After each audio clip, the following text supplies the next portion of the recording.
One of those beautiful things that we say to people with a big smile on our face when we haven't met somebody before or when we haven't seen somebody for a really long time. We say hello, and we often say, how are you?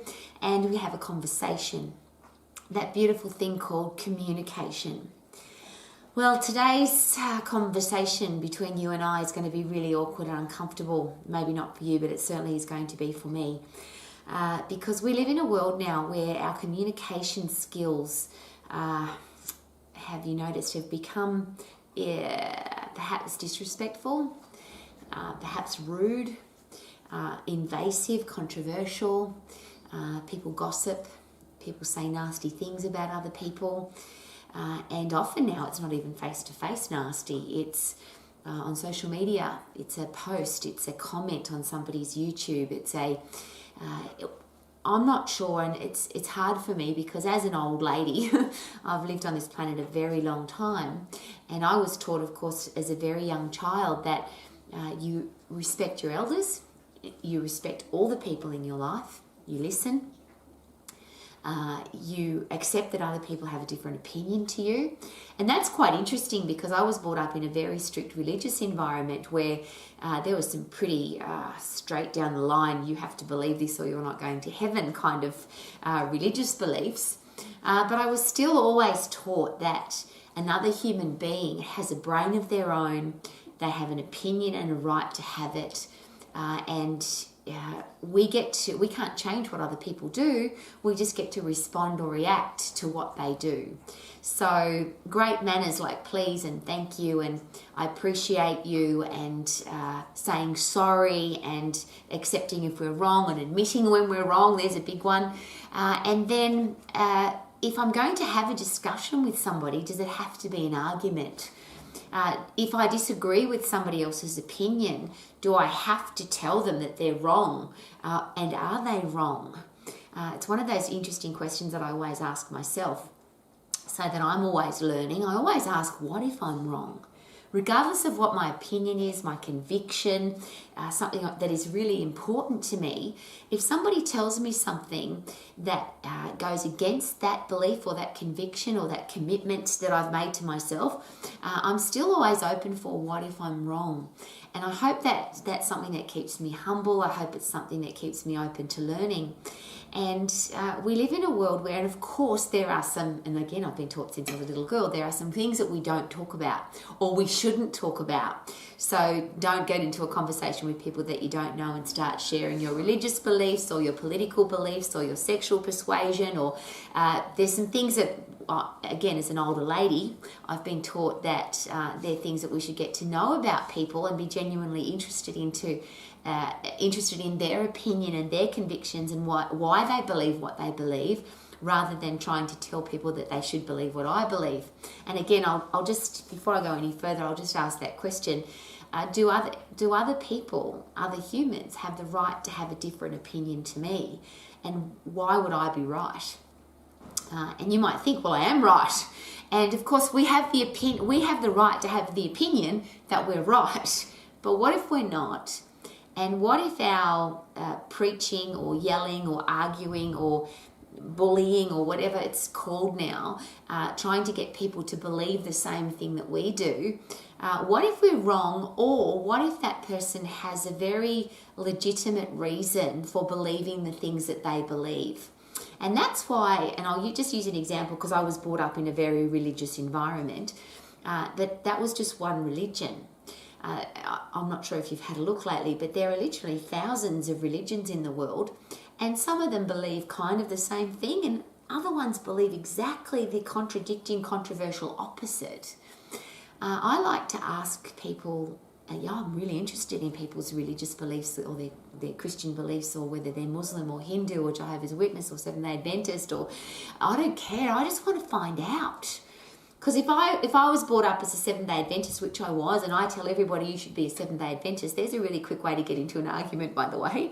And I'll just give you some examples there. I was taught that if you didn't go to church on Saturday, that you weren't going to go to heaven. I was taught that if you drank coffee, you weren't going to go to heaven. If you ate meat from pigs or shellfish, you weren't going to go to heaven. There were a lot of things in my upbringing that were really strong, and that they weren't opinions in the Sevenday Adventist religion. They're not opinions. They're, if you don't do this, you're not going to heaven. Just as an interesting side note to that though, as I've obviously lived a very long time, even that particular religion, there's some people who have really strong beliefs about coffee and eating meat and whether or not you're going to go to heaven because you go to church on Saturday. And there's other people in the same religion who have become a little bit less strict. So who's right? And I don't know the answer to that. I actually don't care. I just want to be able to live my life with my opinions and my beliefs and my convictions, and I want to appreciate other people's beliefs and opinions and convictions. And the reason this has become such for me, a very uncomfortable and awkward topic now is I'm living in a world like you are, where what somebody has chosen to do medically has become other people's opinions, and there's a lot of people preaching and yelling and bullying for people to either not have a certain medical interaction or intervention into their life, or that they should have that medical interaction and intervention into their life. And for a long time, and it's been nearly 2 years now, I've watched people at both ends, and there's some extremists at this end who they've thrown their family out of their life. They don't talk to their own children or their own parents. They've got divorced. They've broken up friendships with people because they believe that you should have this certain medical intervention.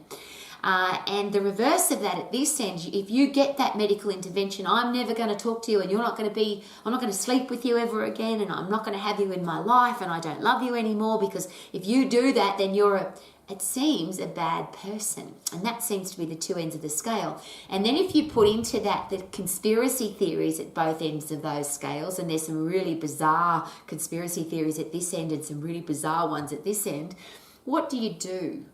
Every person in the world is sitting somewhere between, I think it's a really bad idea to have a medical intervention that's considered a solution for a worldwide medical pandemic virus. And there's people at this end that are saying you have to have this medical intervention. It's the most important thing you can possibly do for your family and your friends. And there's a lot of in between there.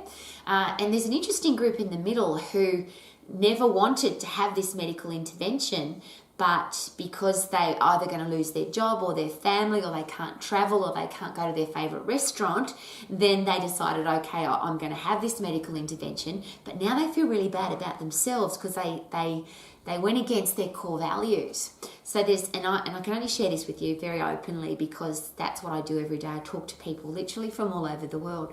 The Max International Colleges right now has students in 18 countries around the world. And just on how different countries have handled a worldwide medical pandemic has been really interesting. There are some people in the world right now who are just living like they always did pre-2020. They're traveling, they're going to concerts, they're eating at restaurants, they're going to nightclubs, they're going to the gym, they're going to their personal trainer, they're not showing any form of identification or whether or not they've had a medical intervention, they're just living their lives normally. And there's other people who literally can't come out of their home. And if they do come out of their home, they have to prove that they've had a medical intervention. This is a very hot topic. It's a very political topic, and I don't want to get into that. That's not what how do I put it? It's not what I'm uncomfortable about. Because I really respect the people that have this opinion, and I respect the people that have this opinion, and I just want them to do what they believe is best for them. I think where the challenge comes in is when this group tells these people that they should do what I think is right for you, and these people say, no, you should do what I think is right for you. And now we have this, it's not arguing anymore, it's become a war, it's become a social, it's like we've got two classes of people, the people who have and the people who haven't. And I'm going to share with you very personally why this is confronting for me and awkward and uncomfortable. And why I would love people just to be nice to each other and accept that everybody has the right to their own opinion. My mother was brought up in Nazi Germany, and so I think she was born 1920s, something like that. So she she grew up with a dictatorship coming into play. And one of the things that I used to ask my mother when I was a teenager is, how on earth did you as a nation end up hating a group of people that lived in your society with you? The Jewish people in Germany were just part of the community. It wasn't like people were brought up to, that you don't like them because they're Jewish. That was never how it was in the beginning. And my mother explained this to me very simply. She said, what happened is Germans, and my mother very much so, very clean, very organised, very disciplined, pedantically clean. And there was a propaganda story that started, and I don't want to, again, get into the politics, but I'm just going to share with you what my mother told me. She said, I was told that the Jewish people were dirty, and that if you got in contact with a Jewish person, you could get infected with all sorts of diseases. So when I was growing up, if we saw Jewish people walking towards us on the street, my mother would walk us to the other side of the street and say, we can't go near them because they're dirty. And that obviously became more aggressive, and I can't begin to understand how a dictator could take a whole race of people and try to exterminate them. But my mother had a little bit of an explanation for that, because she said the German people were taught to hate the Jews. Now, that's just my personal upbringing. The reverse of that, or my father, who's the reverse of my mother, obviously, he was brought up in communist Romania. So in the communist society that he was brought up in, and my father was a Catholic priest, and his brother was a doctor, and his other brother was a lawyer. That was kind of that's what you had to do in their social construct, was that if you had three boys, one became a doctor, one became a lawyer, and one became a priest. So I'm sharing that with you because my father he wasn't brought up he was brought up in a comfortable environment, but it was a communist environment. So even him as a young priest, as his brothers as young doctors and lawyers, they weren't allowed to talk to each other on the street.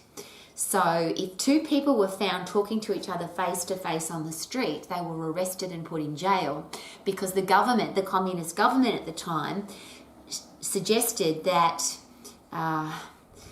you were conspiring against the government, so you were locked away. I'm going to say this horrible word, which I really don't like hearing on a day-to-day basis. Their life was cancelled because the government said, you don't agree with our point of view, you might be conspiring against us, so we're going to lock you away. Now, I'm going to take that a little bit further. This is all very personal for me, so I hope you understand why it's so awkward and uncomfortable. My father not only became a Catholic priest, but he became a Catholic priest in the Vatican in Rome. So he moved from communist Romania to the Vatican. And I think in priest hierarchy, that's pretty cool. And he lived a lot of his life literally being a priest at the very top end of priestness. So he was a highly recognised and a highly appreciated priest. But what happened is he was a man with normal desires, and he always tells me this really cool story that he had his first sexual experience with a nun when he was 10 years of age. Now, I share that because he told me that story, and the way he shared it with me, it was a really cool story. But he obviously loved women, and as a priest, that's not part of your life, obviously. And he couldn't understand why. He must have had some internal drive, some internal fire for women. So he did a complete search of the Bible, and I've often shared this. My father could repeat the Bible verbatim because he was a theologian. That was his job. He was a priest.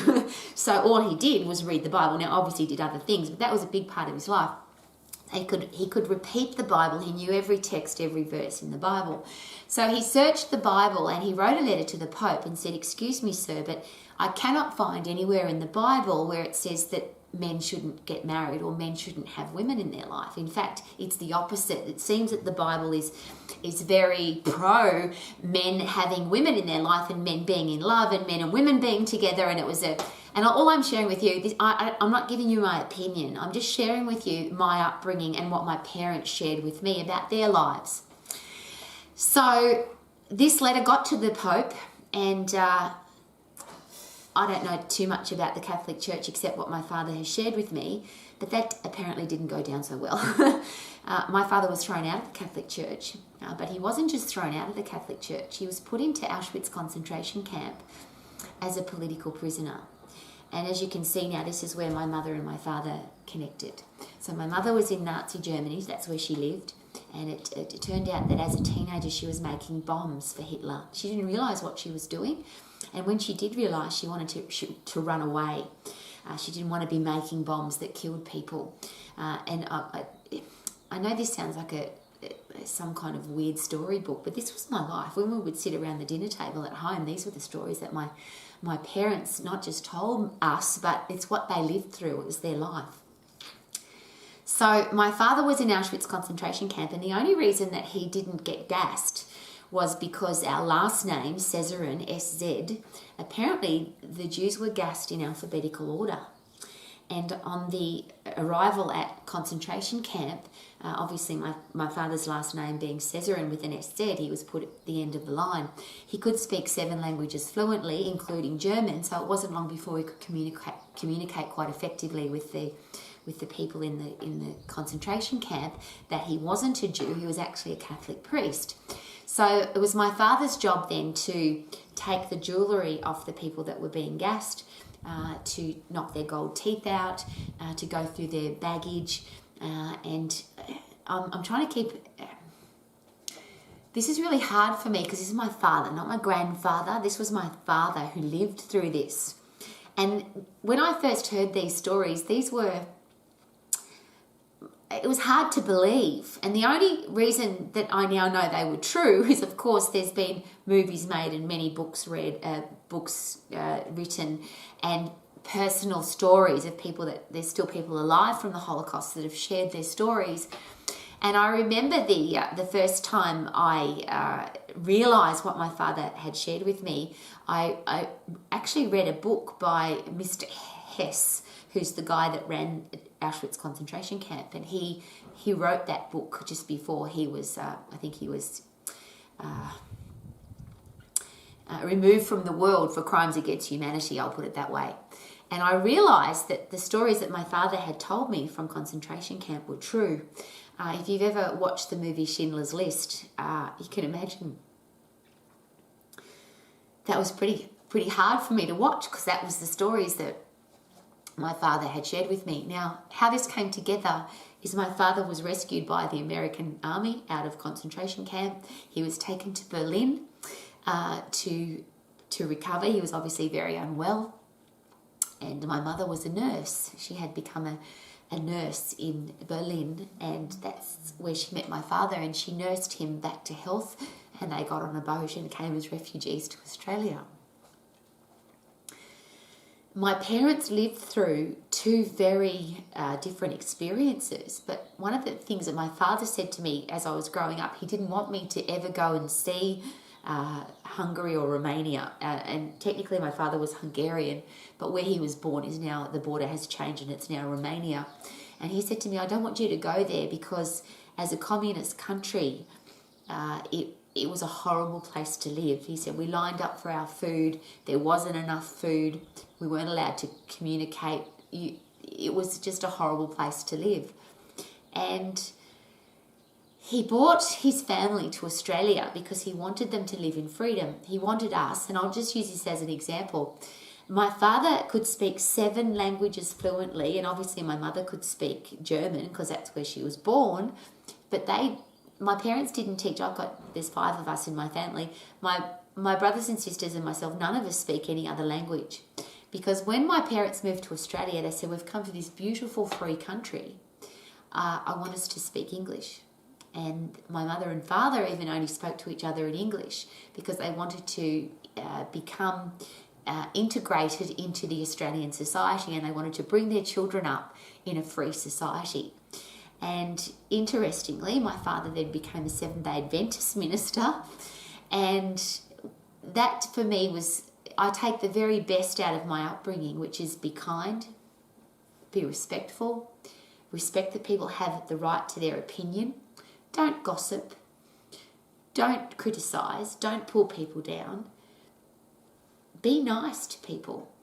Don't tell lies. Don't exaggerate. Don't kill people. Don't steal. You know, that interesting group of laws from the Bible that seem to make pretty good sense. And now, as an old lady, I live in a world where people are yelling at each other, they're screaming at each other, they're abusing each other, and that's in their own family because of a medical intervention. Now, I have no interest in getting into the argument of whether this is a good thing or a bad thing, because I think it's a personal thing. And there's a lot of argument about looking after the rest of the world and being responsible for the people in our world. And something that I'm very proud of, and something that I was taught very young, is that I need to take responsibility for my health and my life. And each individual person that takes responsibility for their health and their life is more likely to, I'll rephrase, do we need to accept the consequences of our choices?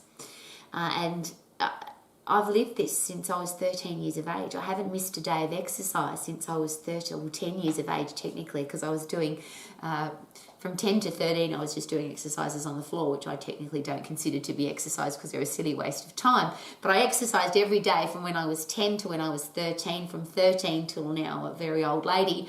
I've never missed a day of exercise. I run, I lift heavy things, I punch bag. I have a healthy headspace. I've got a healthy, fit, strong body. I take full responsibility for my health. And that's been my driving force every day, is for our kids to grow up in a world that's healthy. And the beautiful thing about a healthy body, and again, I don't want to get into the argument about this, but there is not too much argument that when you have a healthy, fit, strong body, it can fight germs, bugs, viruses, and diseases. And our chances of being unwell from any disease, including the big killer diseases. So I have, in my lifespan, I've had a lot of people, for example, that have been diagnosed with cancer. And it's been, I don't want to observe this, and I hope it never happens to me, but it's been really an interesting and, for me, an exciting observation that the people that have been fit and strong and then being diagnosed with cancer have gotten through that process so much better. And even the people that in my life that have died from cancer, they lived their life with power and passion and enthusiasm because they were fit, strong humans. So even people that were given 6 months to live or even 6 weeks to live, they made the most of those 6 weeks because they were fit, strong people who had healthy brain and a healthy headspace, and they had a brain that was filled up with those neurochemicals that make us feel good. I'm sharing that with you because there's some things that are in our control and there's some things that are out of our control. We have a great philosophy that it was taught to me was accept the things that you cannot change the things you can, and make sure that you've got the wisdom to know the difference. So make sure you're learning and educating and training your own brain so you can work out the difference between the things that you can change and the things that you can't change.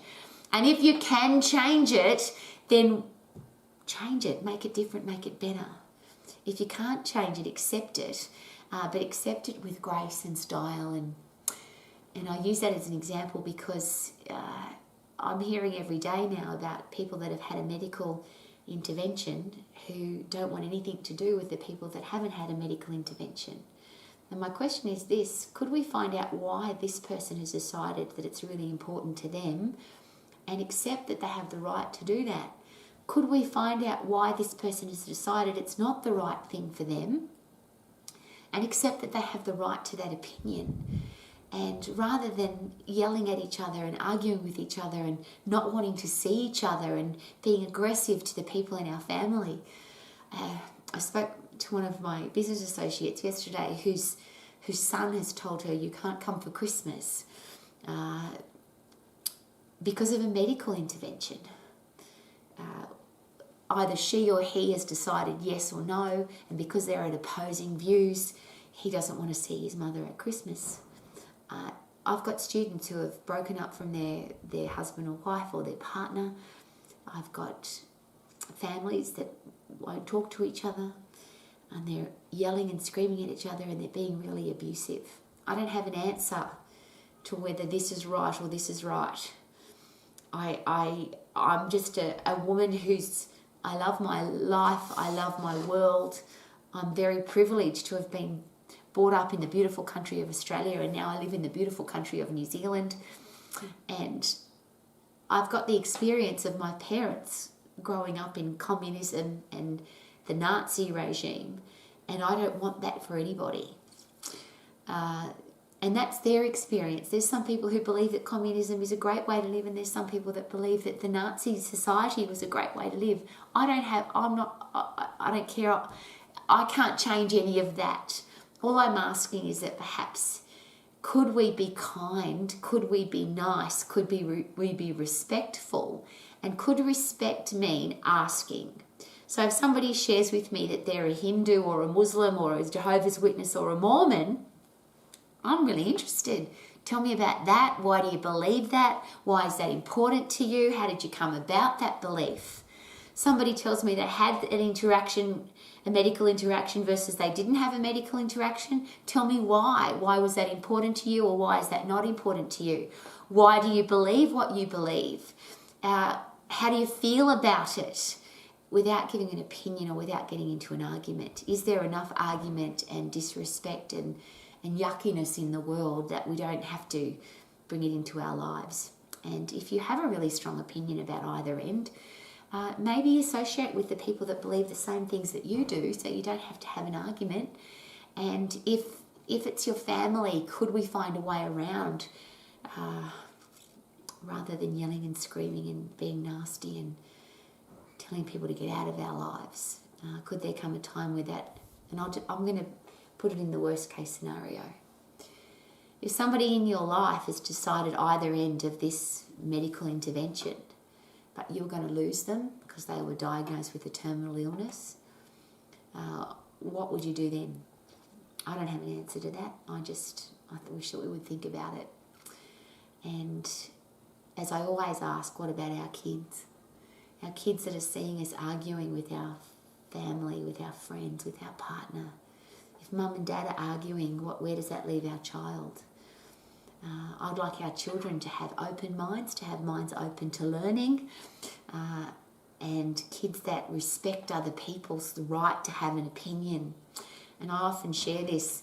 I've been going to America for nearly all of my life since I've been an adult, and and I don't know if it's still an American philosophy, but I certainly learnt it from some very passionate, strong, committed Americans who have fought wars for this particular philosophy.